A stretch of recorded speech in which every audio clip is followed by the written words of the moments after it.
Hello, Brad here, just to say we're super proud that the Friday 5pm podcast is sponsored by the Malt Miller, the UK's best home brew store. We use the Malt Miller for all of our homebrew experiments, as well as tapping them up for advice and binging on their awesome YouTube channel all the time. That's why whenever we release a homebrew video, we put a recipe kit live on the Malt Miller, so you can brew with the exact same amazing ingredients that we did. The same ingredients used by pro brewers. So alongside the Malt Miller's nitro-flushed hops, cold-stored yeast and milled-to-order malts, you can pick up recipe kits for our 5 Points Best Bitter, Russian River West Coast IPA, and now the fastest beer in the world, a hazy session IPA that goes from grain to glass in less than 48 hours. Sign up to their newsletter at tinyurl.com/Malt Miller to get 5% off your first order. With the Malt Miller's amazing customer service and Johnny's 48-hour recipe, you could order the ingredients on a Monday and be drinking the beer by the weekend. Speaking of which, it's Friday. It's 5pm. So enjoy this week's Friday 5pm podcast.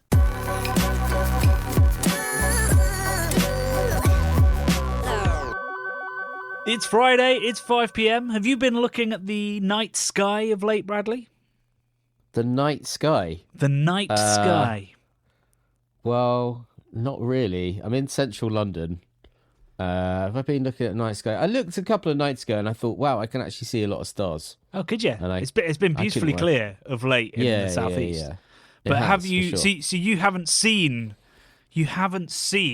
the god of fortune and miracles in the sky? Are you talking about a planetary body? I am. What is it? Mercury in retrograde or something? Jupiter. Jupiter, right? No, I haven't Jupiter seen that. is currently just left and a bit below the moon. Is it? Oh, right, yeah. Cool. So last night it was incredible. It was like the brightest star in the sky, and it was just by the moon. Wow. It was quite remarkable. I spent a good 30 seconds, I reckon, looking at it. That's how interesting it was. All right, Sir Patrick Moore. What should we look out for? Any amateur astrologers? Not astrologers. That's people that read palms. I think all professional astrologers are con men. Yeah. All right, Mystic Meg. Well, that's last week. But what should we be looking out for in the night sky, Johnny? If we're looking for Captain Jupiter up there? Well, look for the moon. Yeah. And then left a bit. But if you're in like the southern hemisphere, would you look for the moon and question. Then look somewhere else? Do you look right? Yeah, maybe. I don't know. No idea. We don't know. No, we're idiots. We're idiots. But I presume because the moon's going round us, maybe Jupiter isn't. Yeah, maybe Jupiter isn't even visible. I don't know. Have you watched those videos of? I can't think what it's called. It's like the coronal. No, not coronal. I can't remember what it's called. But it's basically if you're like out at sea, and you are at these certain points. Well, not certain points because it happens all over the world. But you can basically follow the setting sun, and you can look out on the horizon, and like half of it is dark and half of it's light. And if you go at the right speed, you can like stay in this weird twilight sort of thing. It's very cool. It's very interesting. It looks like made up, like it's bizarre. How fast would you need to be going to keep up with the sun? Well, or presumably rather the Earth. Presumably you couldn't sort of keep up with it for very long, but I've watched a video the other week of a boat that seemed to be matching it, and it probably wasn't matching it. It was probably they were turning the boat as well or something. But yeah, it's really quite cool, isn't it? Amazing, Johnny. Planet Earth, incredible. Who knew? The universe, everything, Johnny. Yeah, amazing. Well, the reason I brought it up is because obviously Jupiter is a sign. I say obviously. I don't know why I know that. Jupiter's was Roman god of like miracles and good fortune, or is it astrology? I don't know. I just always associated it with fortune. But it's been a brutal, depressing, frustrating, horrible week in the world of beer. So astrology's nonsense. Well, he was the Roman god of. Well, he's called the Lightbringer. The light bringer. He certainly brought some light last night. The moon was very bright as well. I'm talking like a centaur. So been a bleak week. Certainly, actually, an international beer. So I think we'll talk about North Brew in a minute, but McKellar, I mean, a brewery that we very much dismiss now due to horrible allegations of workplace bullying and exploitation, all kinds of stuff. They've been partly bought by Carlsberg. There's strikes going on at AB InBev. Mate, it's a revolution. Yeah, it's a revolution, Johnny. Well, revolution. There might be no Bud Light in March. Imagine there's no Bud Light in March. Could happen if we try. It could, yeah. So I'm supporting the strike, obviously. Wylam Brewing up in Newcastle. They've merged with a hospitality group, a bar chain, which actually I guess you could see as positive news, but probably comes from bleak inspiration, but perhaps a positive move. So they'll then have a place to dedicated sell their beer. Audience. Yeah. Yeah. Well, that's. I think maybe we'll see more of that, where people are kind of like like pub chains and that are acquiring small breweries to kind of, because you get house lagers and things in a lot of pub chains when you go to them in London, right? Yeah, all sort of white label brewed by some big guy. You think always big guy? I feel like some of them are small guys, but maybe you're right. Maybe there definitely will be small guys doing it. There's definitely small craft brewers making house lagers for sort of niche pub chains. But generally, I mean, from my time in distribution, like it was Paulana or Lervig. I mean, Lervig's not a big guy, but still makes a lot of beer. That were doing those kind of deals. It's just you just reminded me of something, Johnny. Where I live in Catford. For a while, there was this bar that was open called Little Nan's Bar, which started in Deptford years ago in a weird underground bunker. But when he opened it in Catford, it was in a very historic theatre. It was a theatre bar. But he just reminded me, he used to it was a very odd sort of like theme, like an old Nan's front room, basically, with doilies, and you'd drink out of teapots and wanky stuff like that. But you just reminded me, he used to rebadge the beer pumps to say like Uncle Albert or whatever's porter, and you could see it was Guinness underneath it or whatever. Is that illegal? I feel like that's probably illegal. I mean, certainly the breweries themselves would be livid. They wouldn't like it, would they? Yeah. I don't know whether it would be illegal if you were still declaring the alcohol content. Yeah, because you'd have to go like, what is... I can't remember any of the characters from EastEnders, because I don't watch EastEnders, but who ran the pub? I can't remember. They were like named after people like that. Like the one with the big earrings and things. Yeah, don't know. Peggy, let's say Peggy. It's like Peggy's I'm pint. pretty sure it wasn't Peggy, but yeah, You'd go be on. like, you'd have to say like, what is... Sorry, you'd have to say like, sorry, what actually is Peggy's pint? And then they'd be like, oh, well, it's like... That's a Foster's, mate. You'd be like, oh, right, okay. Wow, that seems like that would just slow down service quite a lot. Yeah. Well, like a lot of people would just get into it and be like, I'll have a Peggy's pint. Not me. I want to know what I'm drinking, Johnny. I definitely don't want to drink it out of a teacup, that's for sure. Yeah, weird. Weird. Well, yeah, so those kind of deals aren't very often. Probably wasn't a deal. No. But yeah, generally, white labeling was done by the bigger guys. But the big news this week was that actually one of our Patreons, tragically, has gone into administration, North Brew. And we were actually there in November, was it? Dude, doesn't feel that long ago. Yeah, I think feel that long ago. 2 months ago, and yeah. I was editing the video this week and looking at it, and you and Seb were doing the tour and talking about expansions. They were doing 3 brews a day, 3 brews on that day of a triple IPA. It was to some extent potentially is a lively, successful brewery. But as a business, it's really struggled as a result of, the debt they incurred when they opened, the absolute nightmare of Brexit that destroyed their export business, basically.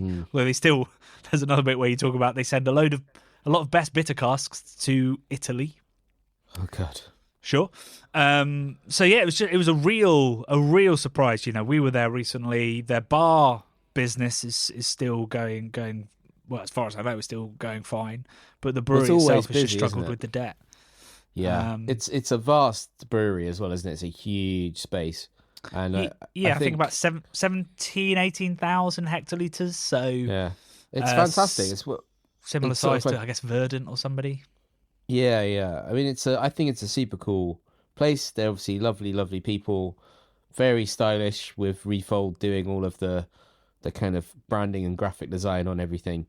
I just hope that they can be saved and strike a deal and all the rest of it. Yeah, well, so this morning a rumor circulated, kind of an inevitable rumor that I guess an investment firm called Breel were swooping in. Breel already own Black Sheep, Brew by Numbers, and Brick Brewing, Yeah, and they're making a business, I think, out of buying up breweries in distress at this point. Of which, you're lucky there are if you're many. not in distress as a brewery right now. Most breweries will be, and whether they're looking after those breweries well depends on who you speak to. But obviously, it's not necessarily a great thing, and it's really worrying when a brewery like North Brew, like I say, can't sell enough beer. Sorry, can't make enough beer. Has Yeah, beautiful branding, a beautiful space, a bar chain, which is a separate business, but is still buying a lot of their beer. If they can't make it work because of Brexit, COVID, inflation caused by the 2 wars now that are going on, and all kinds of other sort of political and financial headwinds. If they can't make it work, what hope do brands that maybe aren't as established, that aren't as hyped, that don't have immediate access to market through their own bars, how are they surviving? Anybody that invested heavily in 2019 is probably on the verge of going under, whether we know it or not, and it's terrifying. And so you and I had a chat yesterday about whether we go ahead with releasing the North Brew video next week, and I think our plan is to, and maybe put a little bit of information up top about what's happening at North and what's happening in the beer industry, to use our platform to try and highlight it, because that video is going to be like, this is a thriving, exciting modern business. yeah. And it's No still being signs forced of under. yeah, no signs of any trouble when we were there. No. And I mean, they're in all of the supermarkets. They're everywhere, right? They're Yeah. kind of they're very credible, but they're also mainstream. You would have thought they're kind of like the perfect Yeah, recipe. I mean, you kind of think, supermarket, having beers in supermarkets is probably great if the rest of your business is flourishing, but obviously the margins in supermarkets are Yeah. laughable. So if you're having to tie up all your tanks with very small margins, it might not be a sign of health in the way that perhaps we think it is from an external point of view. So, clearly what's happened is they've had incredible debts to service. They haven't had the opportunity because of everything that's gone on. And so even though they make 18,000 hectolitres of beer and are looking to grow, they were growing because they had to service those debts. And clearly it's come to a point where they weren't able to service them because the profit margins weren't there. And we already know that the big beers that would have made them lots of good margin, things like double IPAs, the tax law has changed in the UK, which has massively hiked the price of these big double IPAs and IPAs, or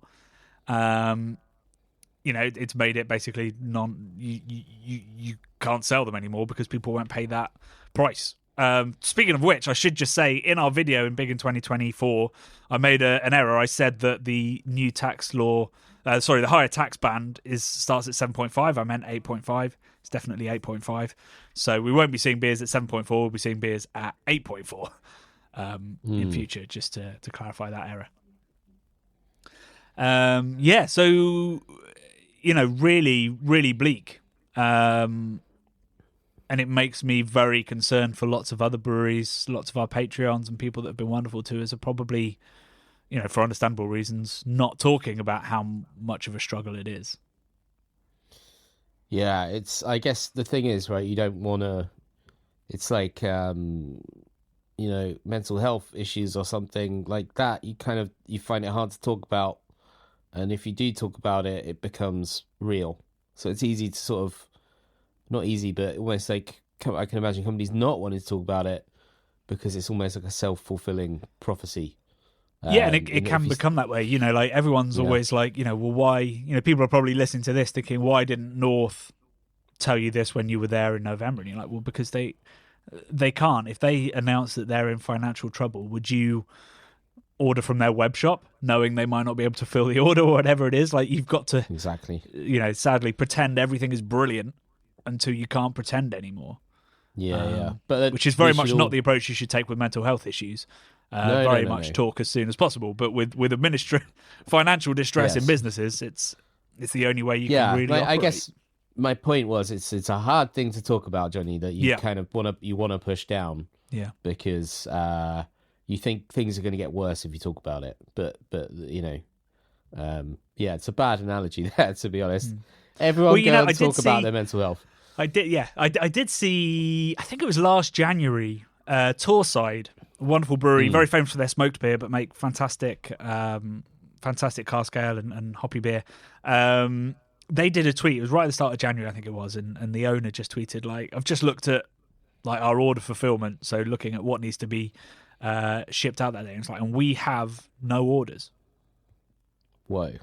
Shit. And he just tweeted that. And I was like, that is a bold thing to tweet. And then within 5 minutes, like 10, 15 different pubs said, I'm going to email you with an order. And it was nice. It was wonderful to see and really heartening. But yeah, sadly, business doesn't always work like that. You put out a call going, we're really struggling, and people come running to help. That's sadly not the way that very competitive industries like beer work. But it can work, Breweries, if you want people to put in orders, tell them you haven't got any. It's a great strategy. Yeah. That's we should all be supporting our local breweries. That's whether you're in the trade or you just want to go and buy some beer from them. But that's the thing, isn't it? We should nurture these assets to the community in the same way that pubs are. Breweries are exciting. When breweries are opening up in places that there haven't been breweries for many, many years. Maybe less so these last few years, but a couple of years ago, Johnny, breweries popping up all over the place. They were very exciting stuff, and I think it does revitalize whole communities, whole areas. It's like kind of artists and culture and stuff. When they move to a place, they kind of bring it. I don't think I'd ever have gone to Reading if it weren't for Siren or Elusive. Exactly, that's the thing. They're placemakers, aren't they? They kind of make the areas and stuff. Well, at least if you drink. But yes, yeah. I mean, there's obviously coffee roasters and lots of different businesses are doing the same for different regions. So yeah, a bleak week for British beer.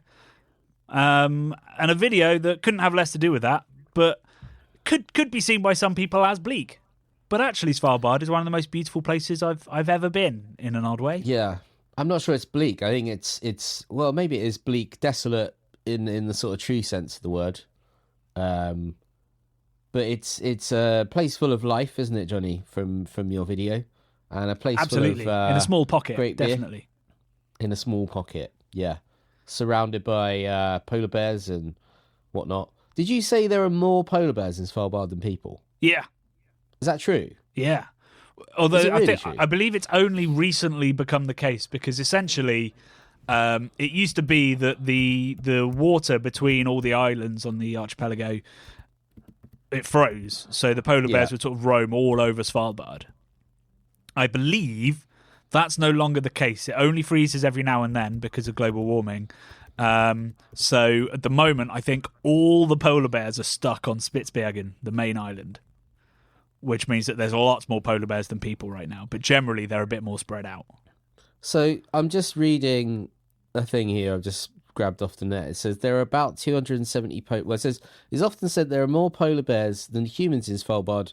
However, according to the 2015 scientific survey, there are 270 polar bears versus only 2,700 people in the Svalbard archipelago.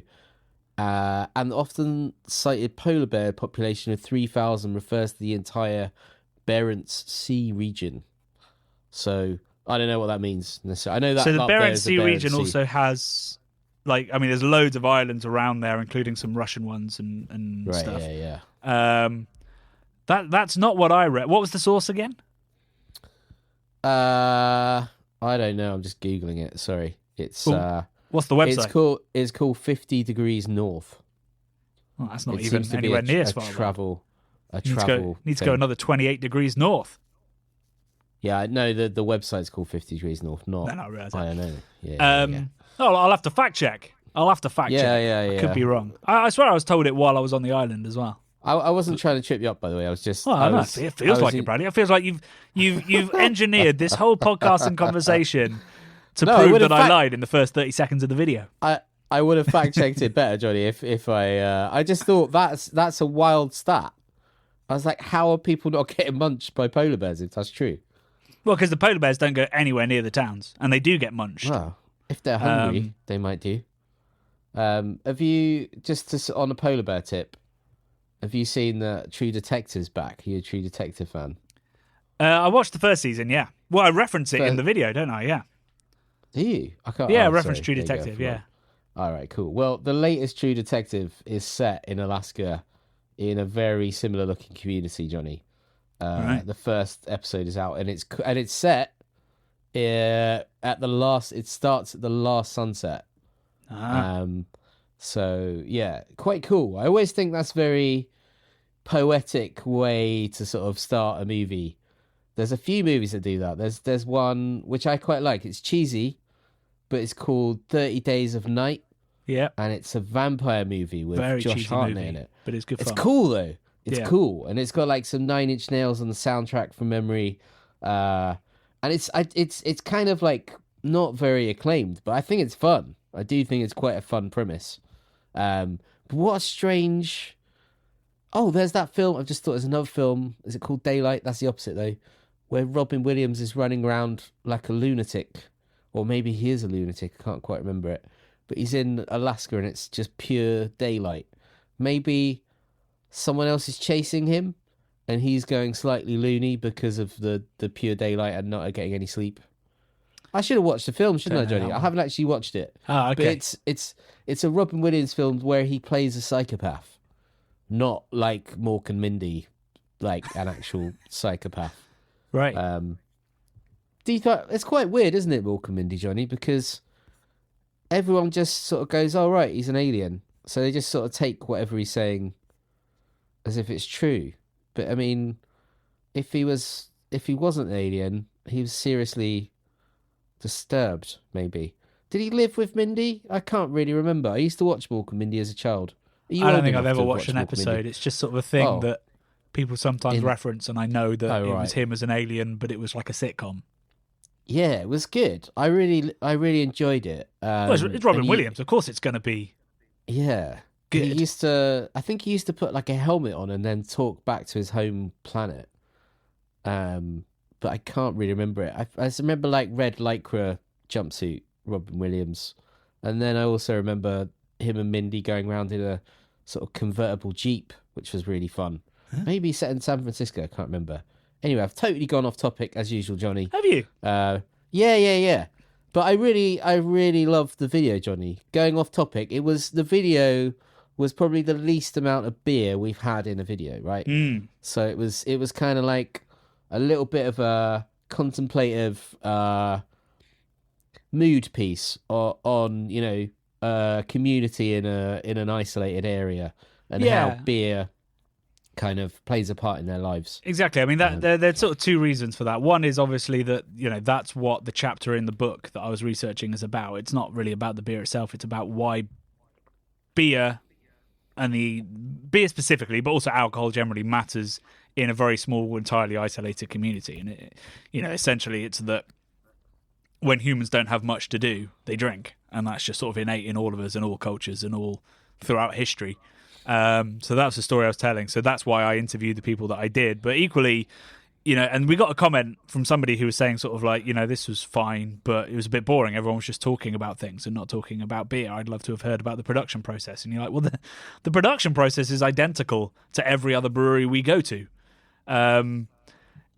Somebody said like, what's it like to produce beer with fermentation temperatures in the Arctic? And you're like, well, the the room's heated to 20 degrees, and then they chill it to 2 degrees if it's a lager, and there's absolutely no difference other than probably when you chill it, you might just I don't know, your glycol might just be outside and pumped around instead of artificially chilled. It's not being in the Arctic does not change the brewing process. It obviously changed how he heated the water because he had to use his spent grain and stuff like that. But brewing is such a modern, controlled process now that unless you're making wild beer or you're barrel aging, it's not going to change whether you're in Egypt, where I'm going in 9 days' time, or you're in Svalbard.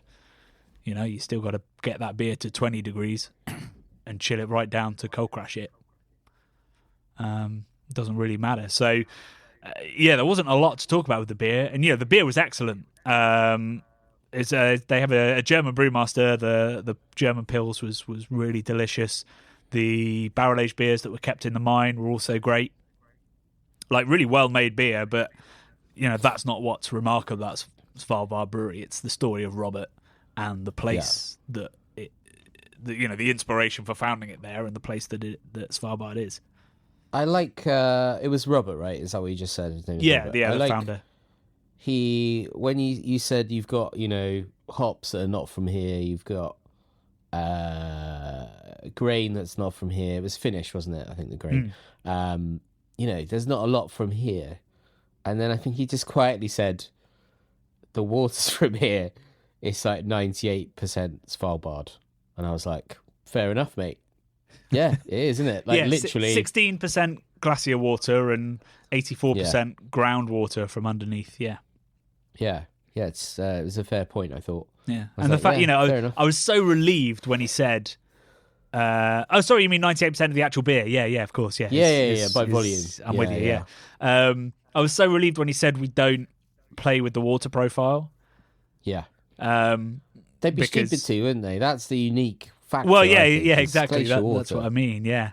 They have now made a New England IPA, and do you know the worst beer that I had there? All respect to Svalbard Brewery, the worst beer I had was the New England IPA, and I think again they hadn't played with the water profile, and that's such a key part of that style. So it was clearly a juicier yeast that they'd used, and was clearly hopped much higher than the West Coast IPA, but it was still not a New England IPA in the way that most beer geeks would really recognise it. And I say that on the day I'm gonna go to a putty launch tonight to see what how soupy a New England IPA really can get. What putty? Where's that? Where are you going? We're undecided. One of the London ones. We're undecided. Who are you going with? Going with my old pal Rich. Oh right. Nice. We've both, he's one of my oldest friends, and we've found a night that both of us can do. And I mean, he's not a beer geek. Well, no, he is a beer geek in that he loves double IPAs. So he had it in his diary, I think, the putty launch from a couple of months ago. So that's cool. He then messaged, and so we're gonna go drink some 8% putty. I know they're not, as far as I can tell, they're not doing the triple this year. We haven't been approached to do a live show about it.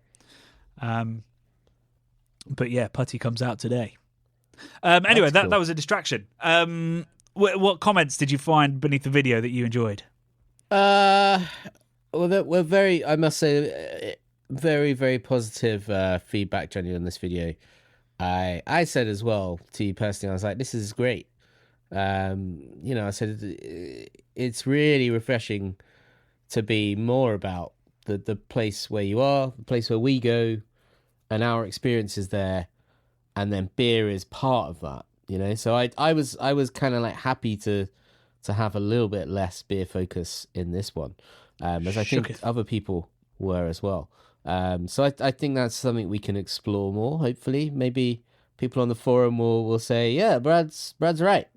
We like you guys enough to watch you do other things. Like, it's not just always beer. We exist around beer, Johnny, I think. Well, you might. But anyway. I'm not sure I do. Yeah, dude. Come on. Yeah, come on. I wanted to go to Svalbard with you, but it was It was very expensive. You paid for it with your book thing, and I didn't think it was I didn't think it was the best way to spend a lot of money for Craft Beer Channel. I also went on your birthday. You did go around my birthday, so it was like, my girlfriend probably won't enjoy that if I fuck off to basically the North Pole with Johnny on a birthday. She wouldn't have appreciated that. So, but She could have absolutely. Come. She could have. Nah, she wouldn't. Nah, it's too cold. It's too cold. I think we went to Barcelona instead. Did we go to Barcelona? Yeah, I can't even remember. Man, life is a whirlwind, isn't it? But yeah, I would absolutely love to go. If we ever get some other opportunity to go there, there's that wacky idea I told you about, Johnny, that a friend said to approach a government from in that sort of area because they do commission a lot of films. So I won't say what, but we're gonna maybe try and work something out for a kind of Arctic-y, adventure-y thing again, maybe. But comments, anyway, Bradley. Waffling. Comments. So, Daiki Detsbilisi. No, I have no idea how you say that. Daikidi. And then I don't know what the rest of it is. He says, great video. My big takeaway is that Svalbard is a lot like the valleys of South Wales. Lots of abandoned mines. Lots of abandoned mines. Ex-miners drinking Carlsberg in dark pubs. Snow-covered coal slag heaps perched on craggy outcrops. And polar bears?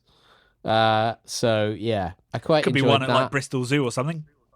There could be. There probably is, right? I mean, as we've established, Brad, there's no polar bears in Svalbard, so maybe it is similar.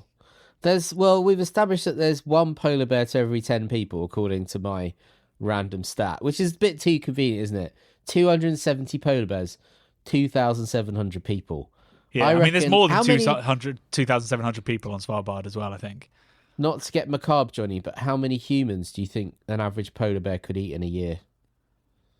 Like, could they eat? They could obviously. Oh, they'd eat lots. Yeah. Oh yeah, during the summer feeding. Oh yeah. Get real. They'd chow down on a couple of football teams, I reckon. Couple of football teams worth. Wow. Anyway, so Huli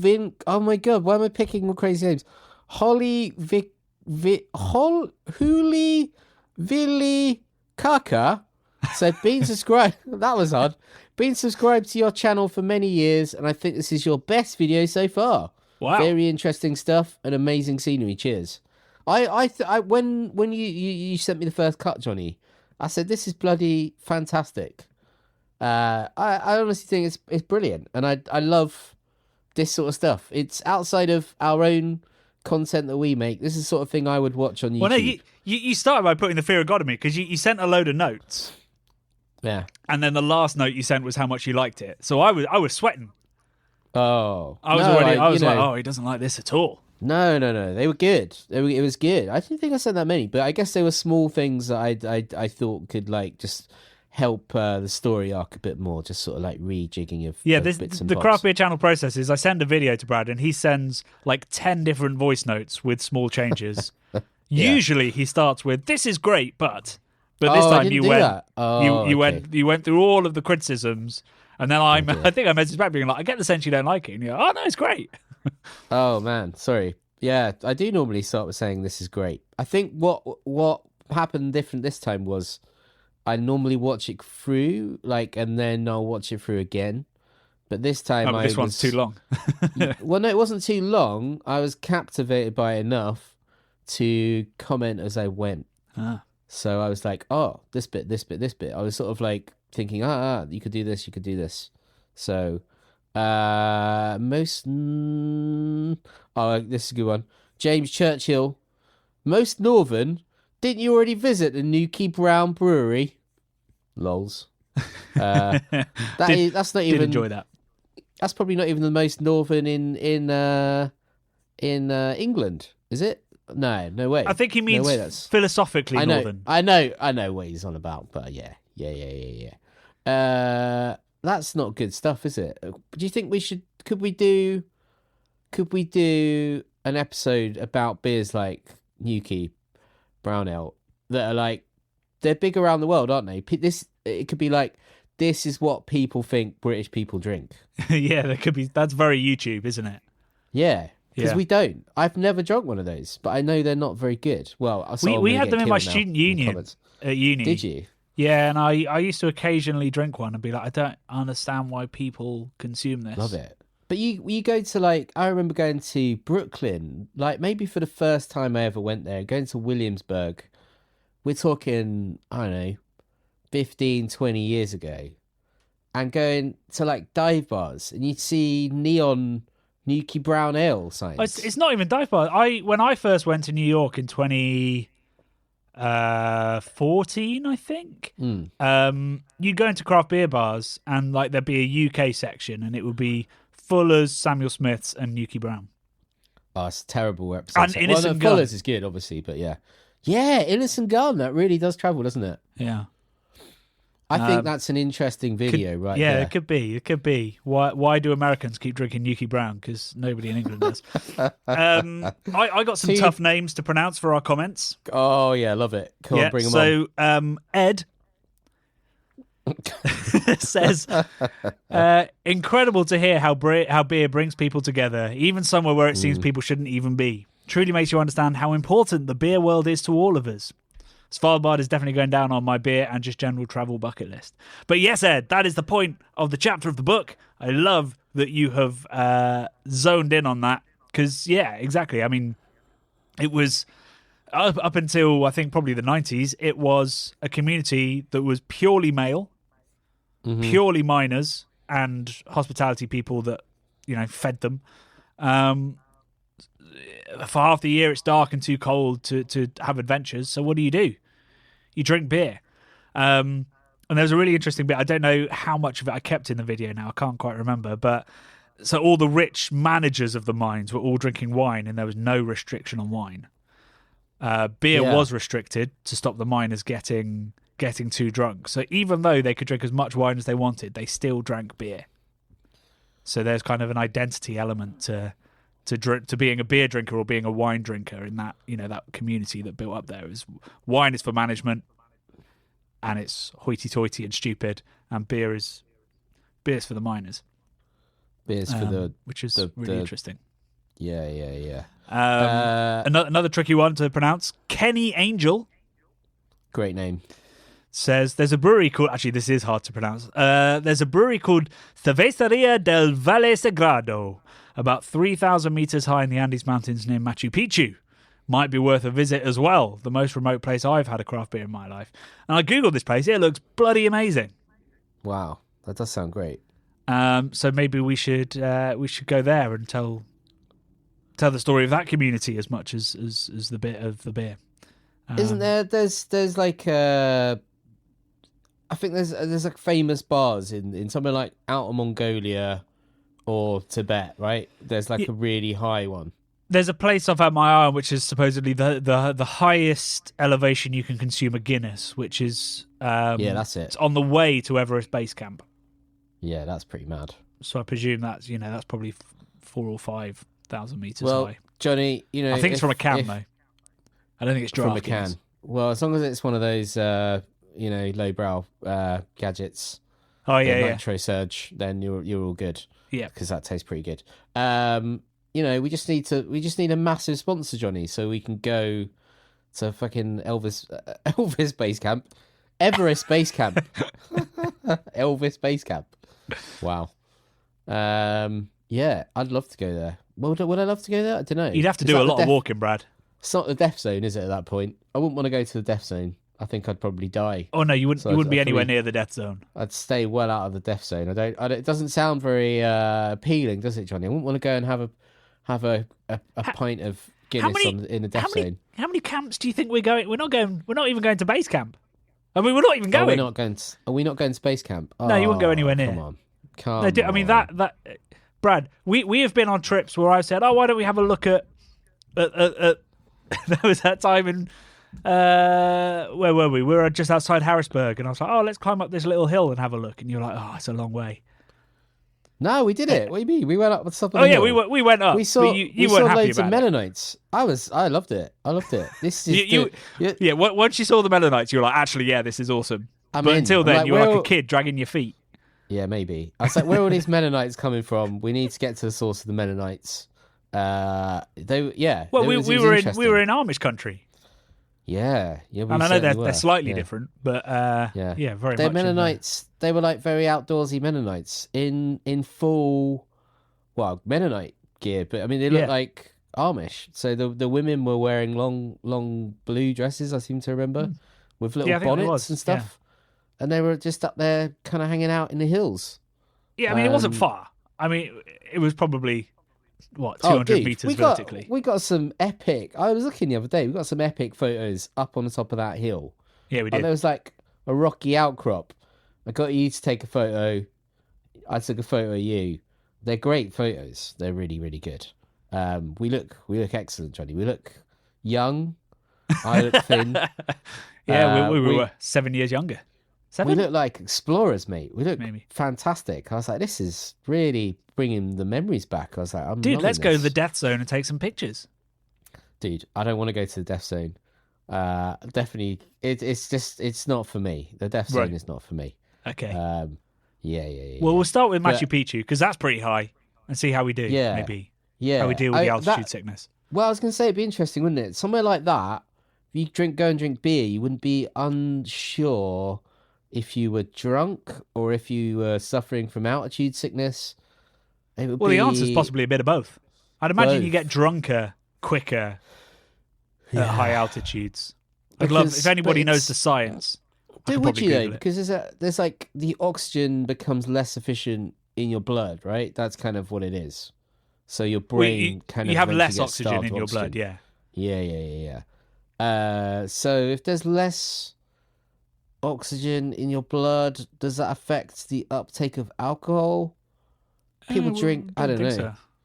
I don't know. We need a science guy. We need a science guy or girl to come back at us with some stats. Drop us your comments, or if you're in our Patreon forum, let us know. Do you get drunker quicker at higher altitudes? And also, I want scientific sources. I hope there's been a formal study.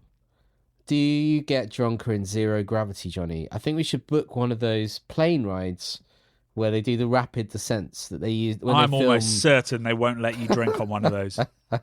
We're going to shotgun a beer, Johnny. You can't. It's zero gravity. It'll just stay in the can. Oh. Will it? Because it's under pressure. Will it stay in the can?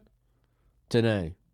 We're shotgunning. You lit the top, you crack the side, like with one of those things like they do in America. Oh, yeah, I guess maybe a shotgun, because it'd be a release of pressure might work. Release of pressure, I reckon that'd work. Shotgunning beers in 0G. Again, scientists, drop us an email. Craftbeerchannel.com. There's a form on there that goes direct to my inbox. Or if you're on our Patreon forum, we need to know the answers to both I reckon of these questions. That'd be the zenith of lowbrow if we did a 0G shotgunning tool and we film it in slow motion as it's sort of like Homer Simpson astronaut, like the liquids escaping everywhere and stuff. That'd be amazing. Let's do that. Let's spend all of our money doing that, Johnny. It'd be more than all of our money, I can assure you. I'm doing the accounts right now. That's for sure. Yeah, it's a bit worrying. Join our Patreon. Join our Patreon. If you're listening to this, send Brad and a beer to space. There's the Kickstarter. Dude, that's the Kickstarter right there. Let's not do send Brad to the Death Zone Kickstarter because I'm not into that. All right, I'll go to the Death Zone. You go to space. I'd actually probably rather go to the Death Zone than to space.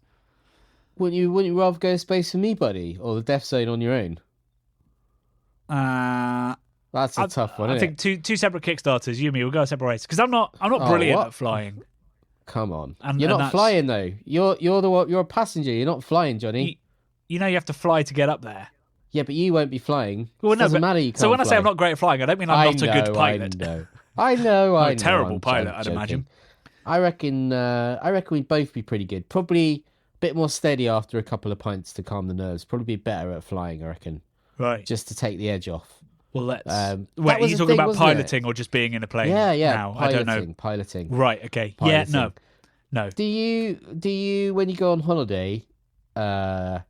Well, you've got a kid, so it's difficult. But when you fly in an airplane now, Johnny, and it's a holiday, do you get a drink when you're on the flight, like an alcoholic drink, as like, oh, this is nice?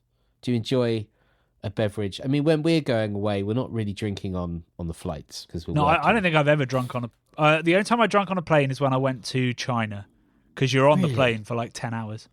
That's the only time you don't drink. Like back in the day when you used to just go on, to America on a reasonable airline, you'd get unlimited beer and whatever you wanted, the little shots, and you didn't drink. No. Not a drinker on the flying. No. I used to love that, man. That was great.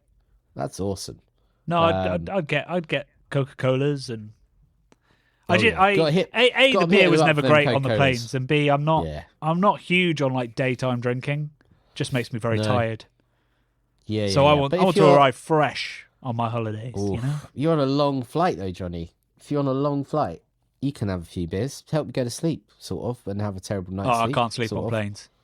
Yeah, that's true. No. That's just impossible. Never been able to. Plain beer. I think plain beer should be in the same category as shower beer. It's pretty good. Where's train beer in this scenario? Train beer is up there as well. I drink every train journey I take. Yeah. If I can. Even when you're driving all the train bets are off. Yeah, exactly. Yeah, when I'm driving my trains, I'm always drinking.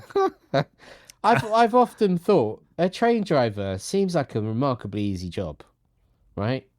It's just it's go and stop, isn't it? Isn't it? No, Pretty much. Come on. There's no stoking of the fires anymore unless you're on some antiquated steam line. But yeah, I just think it seems like an easy gig. Hey, if you're a train driver, email in. Let us know. I've thought about retraining as a train driver, Johnny, or a postman, maybe. But postman? I think I don't want to be a postman. But yeah, it's walking driver, and it's early mornings, easy. Brad. I don't associate either of those things with you. I don't like early mornings, that's for sure. Yeah, I don't mind walking. I can walk a long distance for a man that doesn't do any exercise. I have an ability to walk as long as it's not up a fucking hill. Well, a hill's okay, not up a mountain. I'm not sure I'd like to walk high up a mountain for a long time, but I can walk. In a city. There you go. There's the real takeaway for everybody from this podcast this week is Brad can walk. I can walk. I can still walk, Johnny. In my advanced years, I'm still doing it. Still shaking along. My hips don't lie. Yeah, I'm doing all right. Hopefully, seems to have had a cold for about 3 months, which I can't kick, which is incredibly frustrating. And I've talked to other people that also have this chesty coffee cold thing that they can't kick for about 3 months. So it's very odd. Don't know what's going on. But apart from that, fine bill of health, mate. Prime of your life. Yeah. Yeah. Just walking all day long. You're walking right now as we're recording, right? Oh yeah. Just on the spot. That's it. I'm doing some cardio right now. Yeah. Just really enjoying it. Just loving it. I'm going to Margate today, Johnny. I didn't know it was putty release. I totally forgot. I haven't looked on the beer Twitter today. Maybe they'll have it in Little Swift. I don't know. That seems like the sort of place that would have a putty launch. You can check the list. Yeah, it's possible. It's possible. Yeah. Maybe have a look. Send us a picture if you do. You can get a nice shot of the putty. Yeah. At the Little Swift over the beach. I'll try and secure some cans for us as well. I'll let you know if I'm successful. Yeah. Nice. But yeah, otherwise that's all we have time for this week.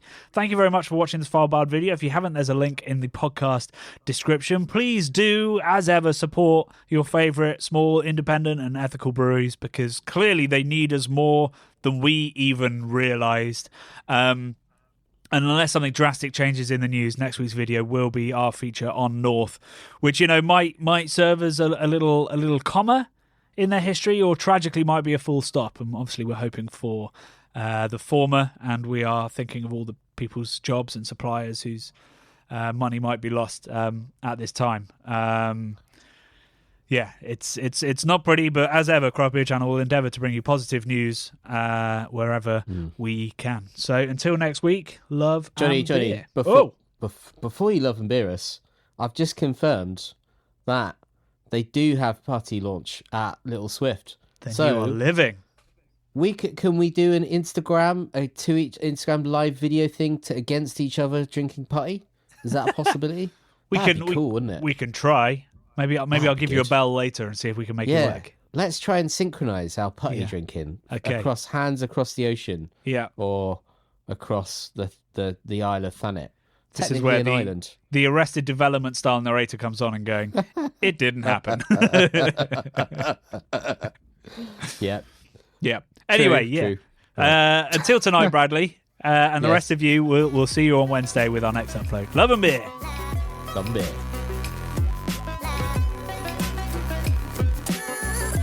The Bubble and Friday 5pm podcasts are brought to you by the nerds behind YouTube's craft beer channel. You can watch over 400 mini documentaries at youtube.com/the craft beer channel. And if you love what we do, support us via Patreon and get access to merchandise and our amazing Discord forum, a positive and welcoming space for everyone who loves beer, food, and homebrewing. Love and beer.